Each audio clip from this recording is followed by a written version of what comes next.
Yes, sir. Good evening, sir. Good evening. And So this at the is moment, we have Dr. Sangeeta Jainji over here and Mr. Sanjay Paturi. Let us hope others are joining soon.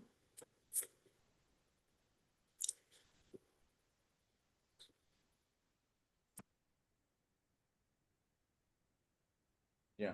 So good evening all. Today we are happy to welcome Dr. Avtar Singh. He is a PhD in corporate governance and ex-principal in Ludhiana. Presently working as a professor in commerce and financial management and commerce and financial management. He is associated with as director in Nashville Education Foundation, as well as is a part of this MCA board. He has qualified that exam, director's exam, and as a part of MCA board. Thank you very much. So I'll request Professor Avtar Singh to take the session of the current status of corporate governance in India. He has done his PhD in this subject, specifically in the pharmaceutical sector, but he is going to explain in general all the details pertaining to the same. Thank you very much. Professor Avtar Singh, I will welcome you to please deliver the session. Thank you. For some people to join, or should I begin it straight away? Because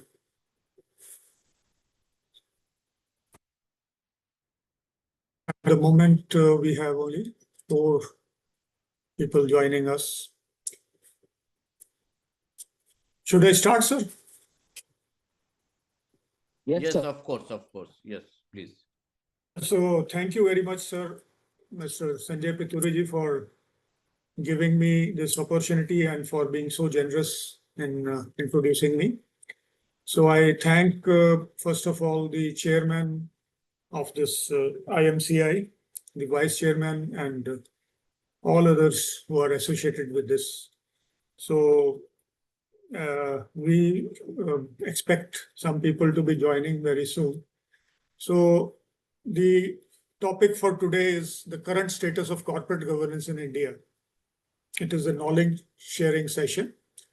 And before we start the presentation as such, I would like to introduce the tagline of Nashville Education Foundation, which is very much in tune with our today's lecture.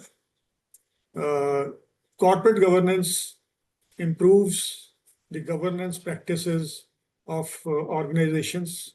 It leads to efficiency, and above all, it leads to stakeholder confidence. So all these issues ultimately increase the productivity of the corporates and ultimately enriching the life of all those who are associated with the companies, especially the stakeholders.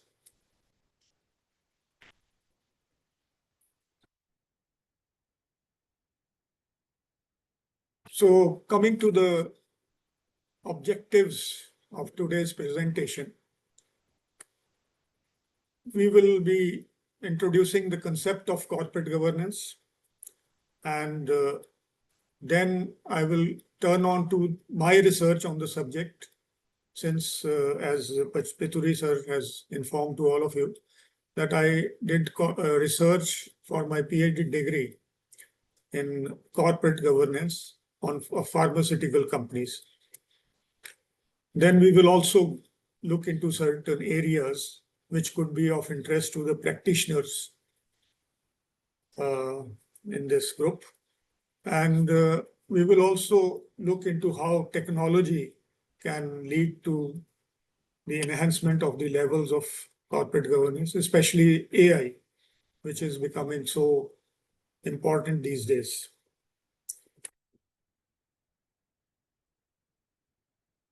Now, coming to the introduction of the term corporate governance, since all of you may be aware of it, I will not go deep into it, but certain things become essential. So first of all, I will define the term corporate governance.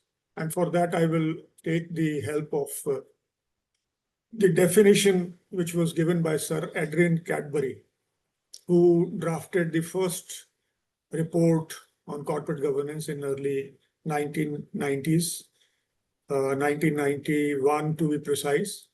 He said that corporate governance is a system by which companies are directed and controlled. He also said that it consists of rules, practices, and processes by which a company is overseen by the board of directors and the management. So it is all about ethics. It is about compliance with the laws.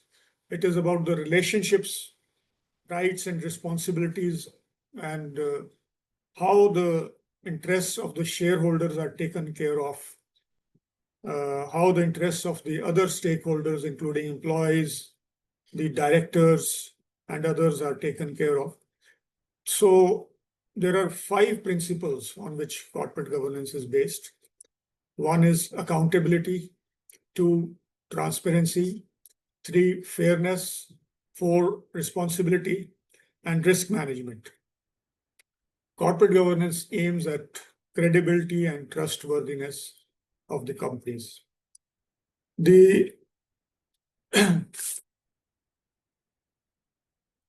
Then comes the regulatory framework, which has evolved over a period of time in India. So we will be looking into this aspect in detail at a later stage. But till 1990s, there was very little as far as the regulatory framework was concerned, and the companies were mostly promoter-driven, and the investors were at the mercy of the companies.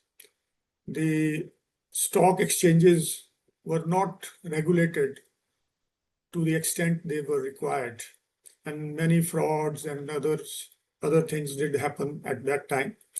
So there was need to make some regulatory framework in operation. And since 1992, when liberalization came about in India, so the regulatory framework also came into picture. We will also be going into the role of governance in building the investor confidence, the compliance, and the sustainable growth of the companies. So, as far as the evolution of corporate governance in India, we will look into the main aspects.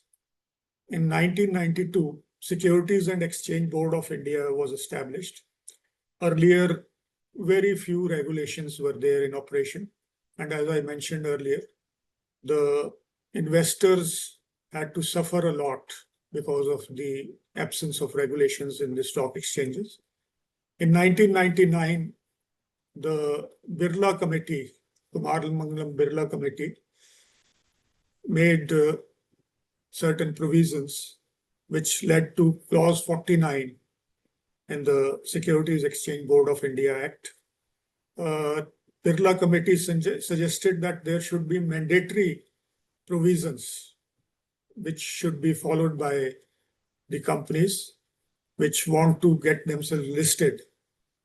Because earlier in 1998, it was the industry itself which came about with a regulation or with a report, which is known as the CII report. This report, which came about in 1998, was basically a voluntary code. But Birla Committee report of 1999 suggested certain mandatory provisions. In 2009, the Satyam scandal surfaced, and a result of which many changes came about in the Companies Act and Companies Act of 1956, and also SEBI made certain changes. But it was in 2013 that the Companies Act was introduced, which was operational in 2015. So Companies Act brought about many changes.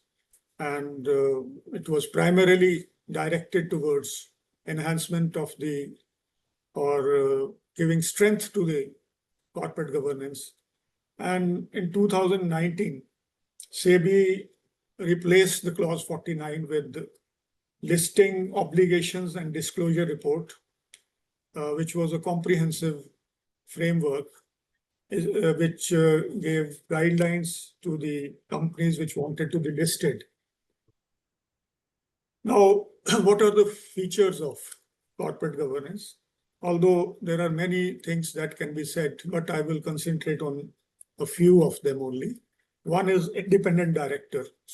So mostly the directors used to be executive directors or directors who were part of the company itself. But with the introduction of corporate governance in the Companies Act of 2013, Section 149 states that independent directors should be part of the board.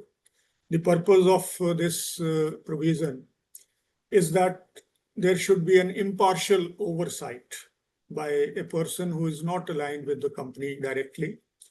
The main purpose of the independent director will be to protect the shareholders, to provide for risk management of the company, to provide strategic guidance to the company, and ensure Bluetooth accountability. device is ready to pair. The Bluetooth device is connected successfully. In addition to that, the independent directors are also expected to play a pivotal role in conflict resolution. Audit committee was another feature which came about. Earlier, there was no such provision, but audit committee is supposed to be a part of the board of directors, and independent director is supposed to be a part of the audit committee. So they will look into the financial reporting practices, the internal controls and risk management, the auditor oversight, and all other compliance issues relating to auditing, besides the whistleblowing mechanism, which is very necessary as far as corporate governance is concerned.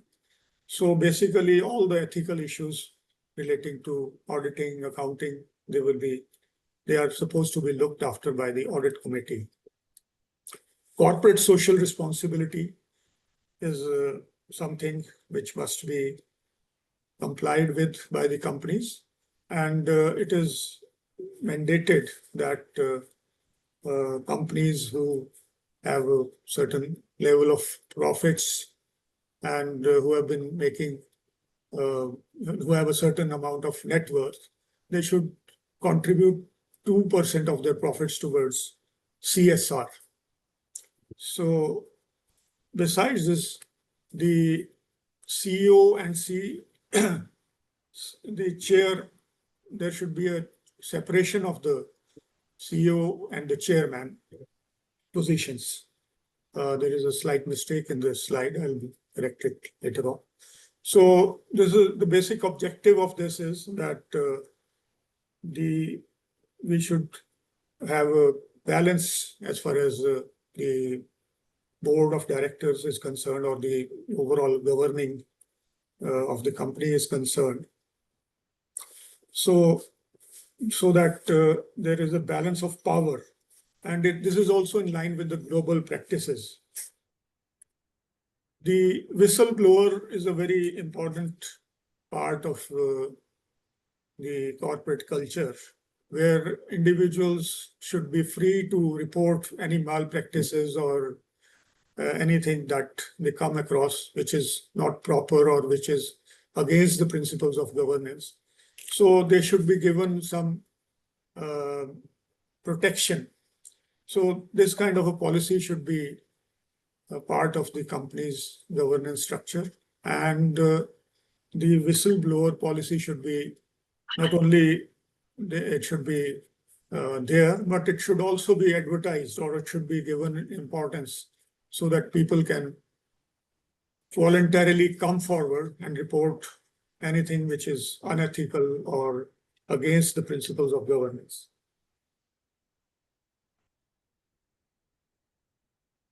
Now, as far as the regulatory framework is concerned, we have the Companies Act of 2013, which I have already mentioned, that it is a comprehensive and robust framework of corporate governance. It has included mandatory provisions for the appointment of independent directors, women directors, the whistleblower policy mechanism, and all those things. And I have also discussed earlier about the listing obligations and disclosure requirements. And in recent times, in 2025, another set of amendments have been notified by SEBI, about which I will be talking later on. So these bodies, SEBI, Ministry of Corporate Affairs, Reserve Bank of India, National Financial Reporting Authority, they have a great role as far as the corporate governance is concerned. NFRA is a recent addition, where the objective of NFRA is to regulate and enforce the financial reporting and the work done by the statutory auditors. Now, as far as the recent reforms of SEBI are concerned,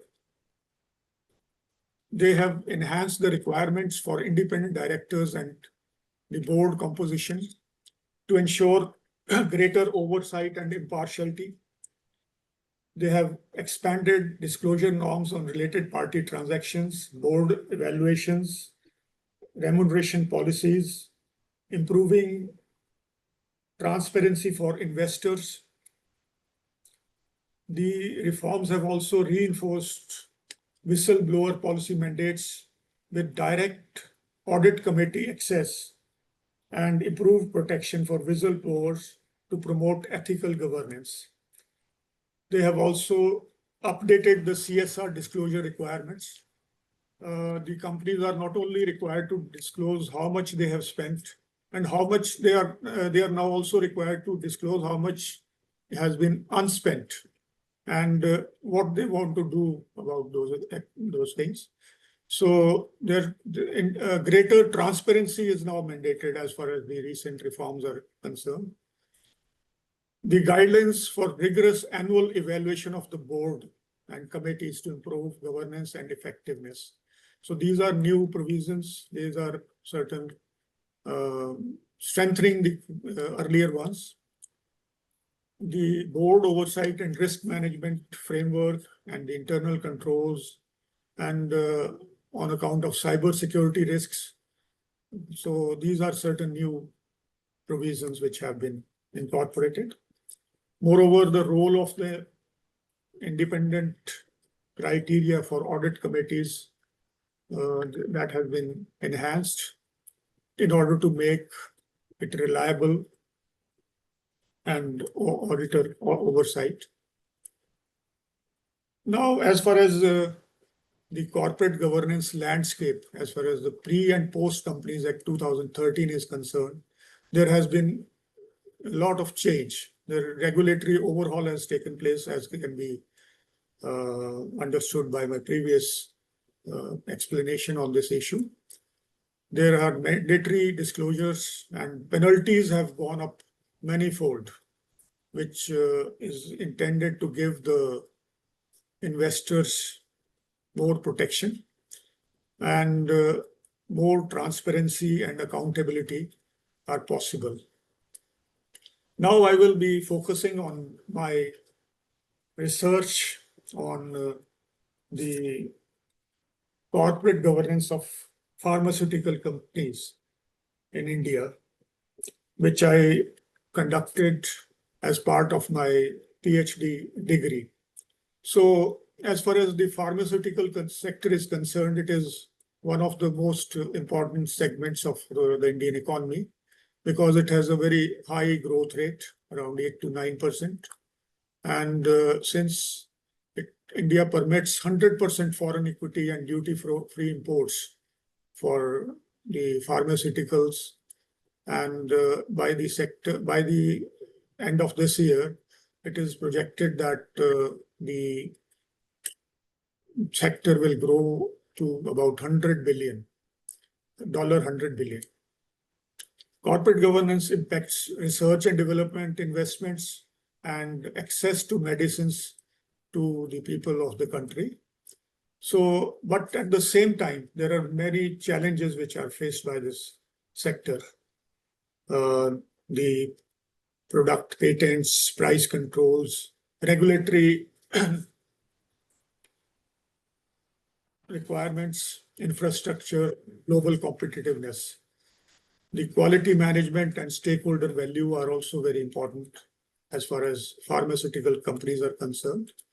So I had conducted this research from 2010 to 2017, and I had made a comparison of the levels of corporate governance in the pharmaceutical companies during the pre-Companies Act phase, that is 2010 to 14. And I had made a comparison with the post-Companies Act phase, 2015 to 17. I had taken 92 BSE listed pharmaceutical companies, although at that time there were 166 companies, but data could be found only on these 92 companies. The companies were divided into three segments: large cap, mid cap, and small cap, on the basis of their market capitalization. And further, the companies were divided into professionally managed and family companies, Indian and MNC companies, and also on the basis of age. I developed, as a researcher, two corporate governance indexes, one for the pre-Companies Act phase and the second one, the post-Companies Act 2013 phase. The two indexes contained a large number of items or variables. The pre-Companies Act phase consisted of 90 items, whereas the post-Companies Act phase consisted of 118 items. They were divided into mandatory, non-mandatory, voluntary, and industry-specific variables. Now, mandatory variables are those which are required of the companies to be disclosed in their annual reports. The companies have to follow those practices and they have to report also. As far as the non-mandatory are concerned, the companies may not be adopting them, but they have to report in their annual reports. So besides these two, I had taken voluntary variables on the basis of the voluntary guidelines on corporate governance 2009. And I had also identified three industry-specific variables as far as the pharmaceutical companies are concerned. So these were part of the indexes which had been framed. All the variables were evaluated on a 5-point scale. And the secondary data was in the form of annual reports. They were procured from the BSE annual reports of the companies on the company sites and various other ways. Various statistical techniques had been used and tools had been applied which were necessary for making an analysis. Now, as far as the key findings were concerned, it was observed that large cap companies were able to give a better exposure or were give a better performance as far as corporate governance was concerned as compared to the small cap companies. Their mandatory variable compliance remained below ideal. So the highest reporting was 0.6827, whereas every company is required to report its mandatory variables. But despite that, it was only 68%. Small and mid-cap companies required more attention to improving corporate governance. Post-Companies Act, penalties increased and reporting also improved as far as the mandatory variables were concerned. Overall, CG score improved after the implementation of the Companies Act. especially in disclosures after this act came into picture. The voluntary variable observance increased in the post-2013 phase, which was a happy position. Industry-specific corporate governance scores remained low. Although I had compared it with the global practices. So with the global practices, our industry-specific performance was quite low. Further, large cap and mid cap companies have better access to resources for compliance. As a result, small cap companies which have lesser resources, they were finding it difficult to comply with the provisions. No significant association was found between the professional status of the company. So professionally managed or not professional did not make much of a difference in all the various, the cap sizes of the companies. The Indian pharmaceutical companies matched MNCs in the compliance levels, and the CG performance was not directly correlated with the age of the company. So older companies or newer companies did not make much of a difference. Investors benefit from comparative CG analysis across company sizes for better decisions. Good governance reflected in attention to voluntary variables. Since this is an area which we still lag, voluntary variables should be taken care of. For mandatory variables, post-act compliance improved slightly. Since earlier it was 61.59, now it was 71.17. Disclosure of non-mandatory and voluntary variables lags due to lack of penalties. This was one of the findings, that since there are no penalties attached to non-mandatory and voluntary, the disclosure norms were not being followed by the companies to the extent they are required. Now, there were certain areas which were identified to be very minimal, or there was negative improvement. One was the shareholder committee disclosures regarding the audit report quality.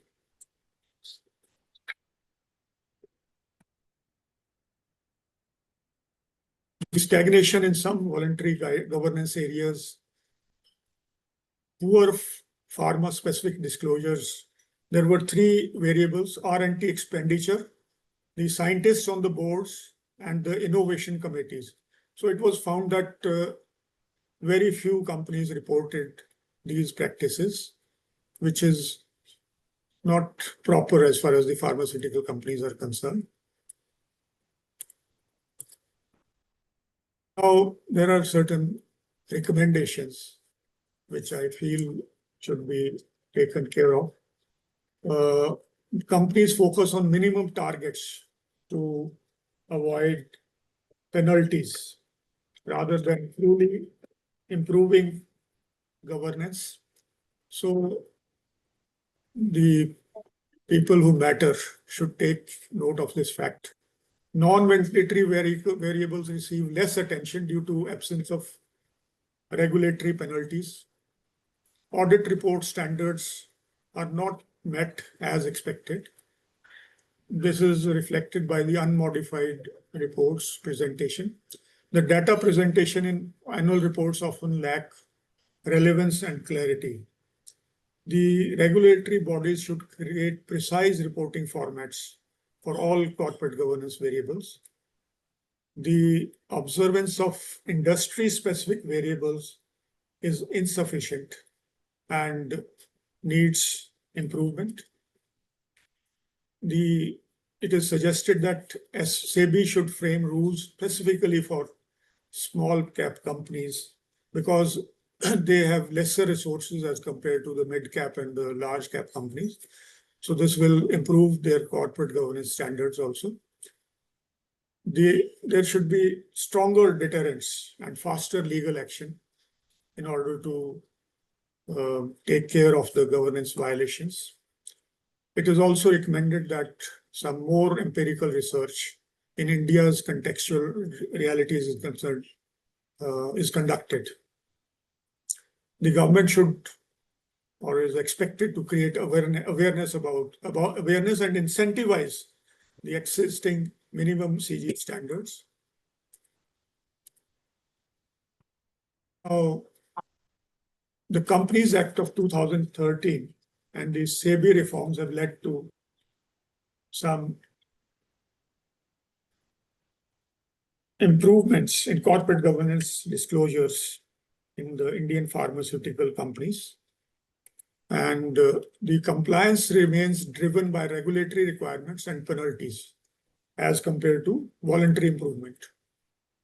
Sector-specific governance standards, improved audit compliance, and transparent disclosures are critical for further advancement in this area. The research informs stakeholders, including investors, policymakers, and practitioners, for evidence-based improvements. Closing the gap between theory and practice requires strong regulations as industry motivation for best governance standards. Now, as far as the India-specific corporate governance cases are concerned, I will not be going into their details. I will only be just presenting the slide. Satyam Computer Scandal, Infosys Whistleblower Controversy, IL&FS crisis, and the governance lapses of the companies of Vijay Mallya and Nirav Modi, and how enforcement delays led to their getting scot-free from the Indian enforcement agencies. These are all cases which need to be studied, and lessons should be drawn from them.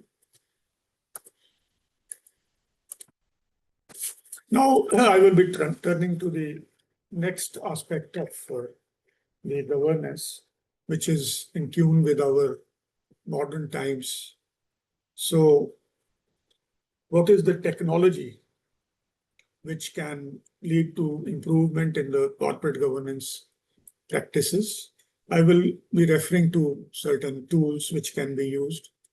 One is the GRC platforms such as Matrix, Stream, SAP, GRC for centralized governance and risk oversight. Similarly, automated disclosure management for accurate, timely reporting. Then for board portals, diligent board effect. These are certain other tools which can ensure secure and efficient board communication. Audit management software for streamlined audit practices. Then AI and data analytics for predictive risk insights. Digital training and blockchain for compliance and transparency. So these are certain tools which can be made use of. Now, as far as the emerging trends are concerned, there is in ESG integration. ESG stands for environment, social, and governance factors, which are being embedded in corporate governance. Then BRSR, business responsibility and sustainability reporting. This has become necessary because of the recent requirements of the SEBI. Board diversity, there should be more diversity in the boards. As far as women directors are concerned, that has been already incorporated, but certain cultural inclusion should also be there. Startup governance. Recently, various startups have come up, but when they gain maturity, they are also required to comply with the norms of corporate governance. So this is one another issue which needs to be taken care of. In recent times, there have been conflicts, sanctions, wars, etc., which put pressure on the governance. So these issues have also to be taken care of, and their impact on our corporate entity has to be understood.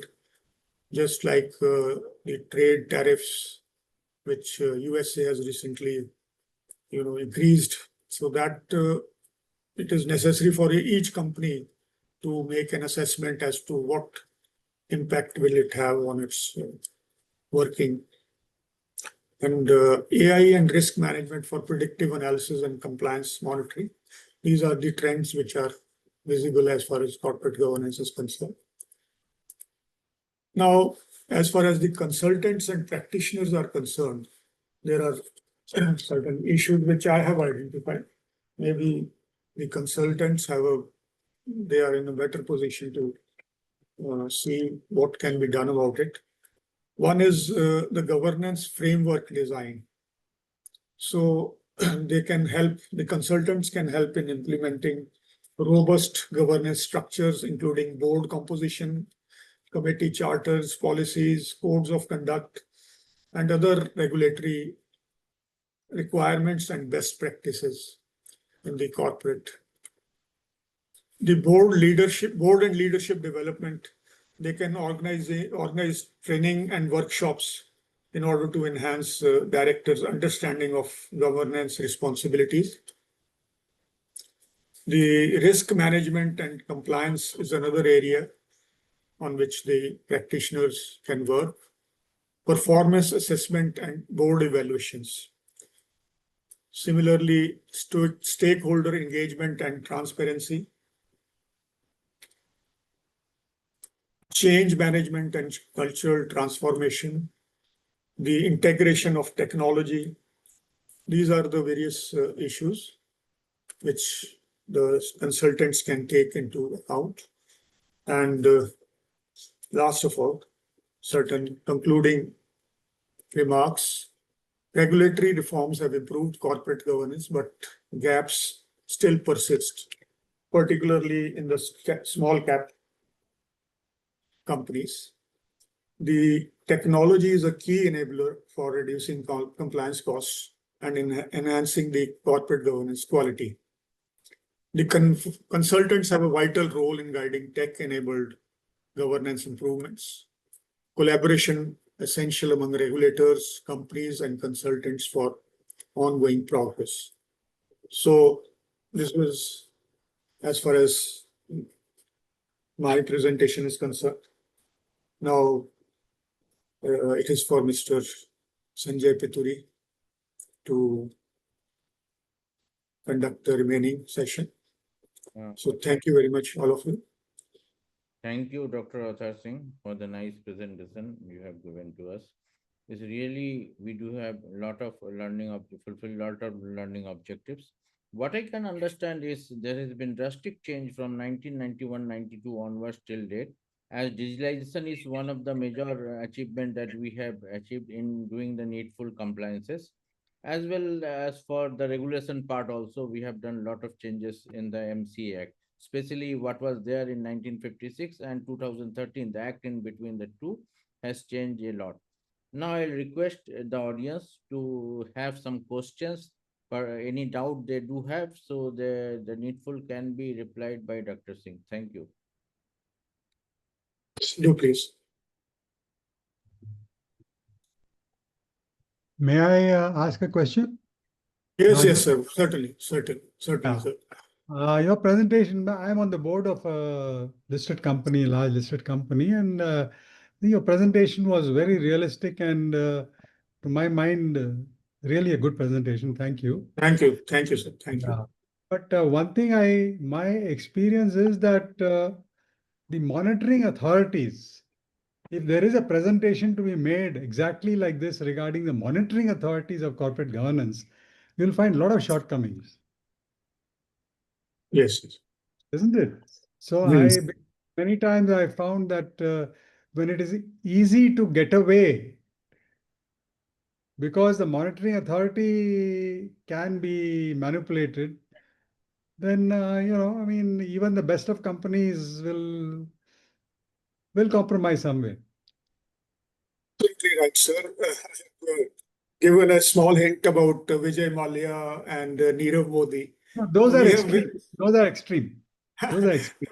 I'm This is talking just an about government example. company. Actually, I have in my study also I have found that the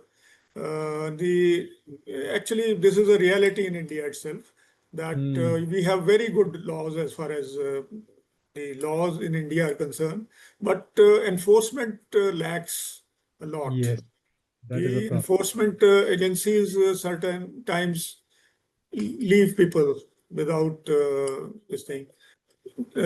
Many times people get away with bribes and other such things. So this is a very issue which needs to be addressed by the government and the enforcement agencies, that laws are enforced properly and in the spirit that the laws have been made. If you have a law and it is not enforced, then not much can be done about it. People will go scot-free and things will remain the same. So thank you, sir, for the nice words. I hope people who really matter, they should be given this information, and they should also do something which is required of them. Yeah, I personally feel that major issue is the standard of IAS. They are, when selected, they are good people, but as they move along in their career and lead departments and ministries, somewhere along the line, we have become very weak on the standards of the administration by the IAS. So that is may not be very relevant for your presentation right now, but unfortunately, this is what is my conclusion. I wish somebody could do something to see the IAS guys at recruitment stage. Many of my contemporaries got into IAS and all, good people. But once they get out of that Masuri Institute, I don't know what happens to them. And after that, it is all nothing great. So I'm this particularly about corporate governance. I feel that the leadership of government agencies, monitoring agencies, very, very weak, not good, only status conscious.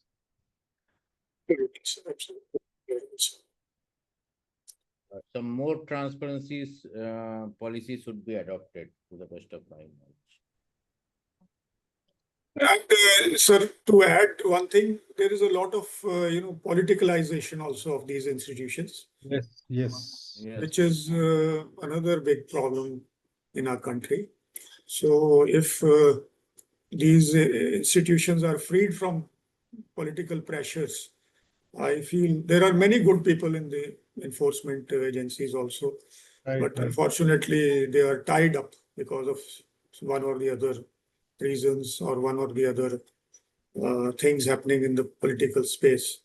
So things like these are, a big eyesore for corporate governance. But I feel things have changed what it was earlier and what it is now. Slowly, gradually, incrementally, it is a change is there. I can observe. There are positive changes. More yes. transparent policies has to be adopted so that we can do the needful. Anyone else, please? I can have a question to clear his doubt.